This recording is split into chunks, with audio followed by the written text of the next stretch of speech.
Estamos de volta para continuar explorando este inimigo ignorado chamado idolatria. No episódio anterior, nós vimos quão superficial costuma ser o nosso entendimento deste pecado. E hoje, pretendemos investigar melhor a sua origem e conhecer melhor as suas raízes.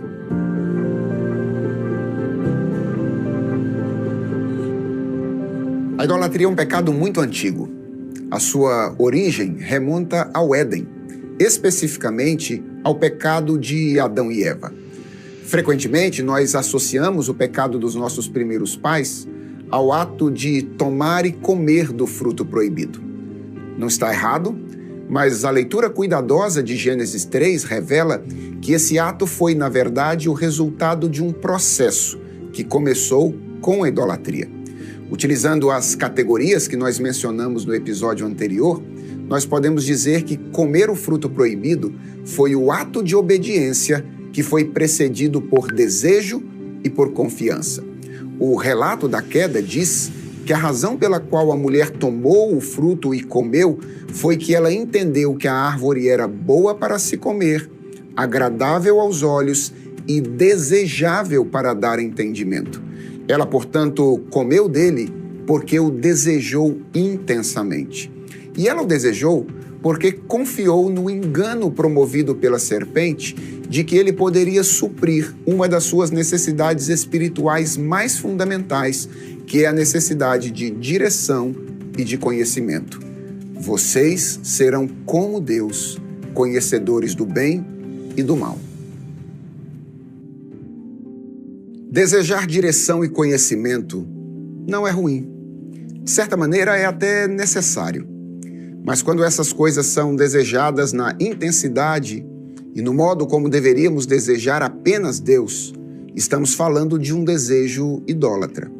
O alerta deixado em Gênesis 3 é o de que fomos criados para confiar na sabedoria de Deus e em sua orientação, ao invés de confiar em nosso próprio entendimento. Quando alinhamos os nossos desejos e escolhas à vontade de Deus, escapamos à armadilha da idolatria. Desde a queda em pecado, a idolatria tem sido uma realidade persistente. Para compreendermos melhor o porquê, precisamos considerar algumas coisas sobre a natureza humana, mais especificamente 3. A primeira é que somos seres criados, e isso significa 2 coisas. Primeiro, que somos carentes por natureza. Ao contrário de Deus, que é absoluto e autossuficiente, nós somos relativos e possuímos diferentes necessidades. A segunda é que somos adoradores. Como criaturas, não possuímos apenas carências, mas também a necessidade de as satisfazer.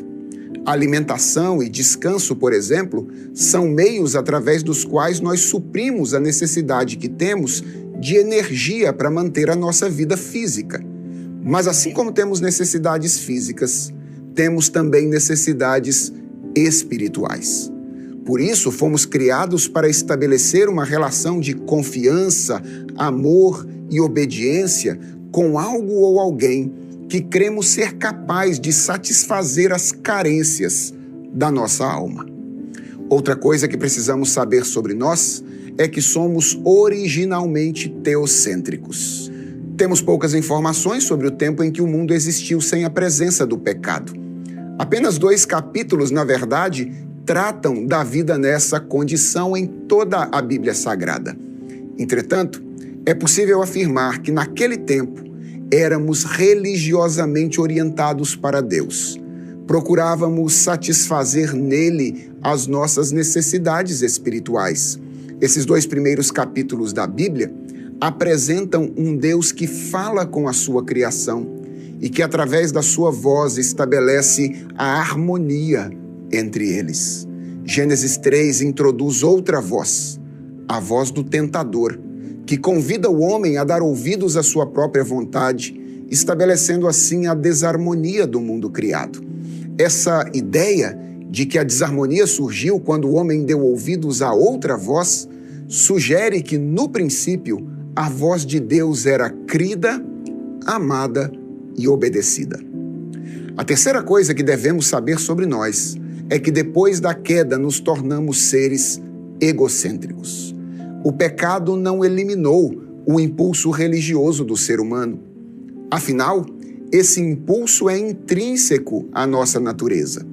O que o pecado fez foi redirecionar esse impulso de Deus para nós mesmos. Deus foi destronado do nosso coração e nós mesmos passamos a ocupar o lugar que pertencia a Ele, o que não aconteceu sem consequências. Uma vez que apenas Deus é absoluto e nós somos relativos e, portanto, insuficientes, quando nós substituímos Deus por nós mesmos, nós entramos em uma tentativa sem fim de satisfazer as nossas carências espirituais por meio daquilo que, na verdade, nunca é capaz de satisfazermos.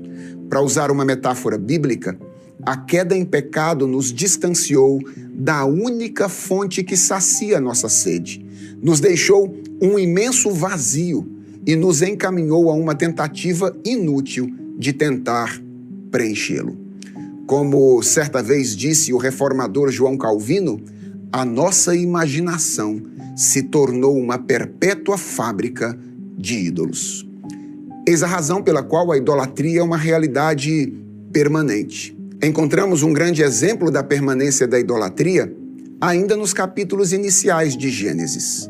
No capítulo 4, versículo 17, somos apresentados aos descendentes de Caim, entre os quais está Lameque. Lameque é um ícone da idolatria nesses primeiros capítulos da palavra de Deus. O texto bíblico atribui a ele o seguinte discurso: Ada e Zilá, ouçam-me, mulheres de Lameque, escutem o que tenho a dizer. Matei um homem porque ele me feriu, e um jovem porque me pisou. 7 vezes será vingado Caim, mas Lameque será vingado 70 vezes 7. A idolatria é mais do que perceptível nesse discurso. Primeiro, ele mostra que Lameque reage de maneira absolutamente desproporcional a atos que 2 homens tiveram contra ele. Ele amava tanto a si mesmo que se via no direito de tirar a vida de pessoas que o ofenderam. Depois, esse discurso mostra que Lameque não faz isso às escondidas.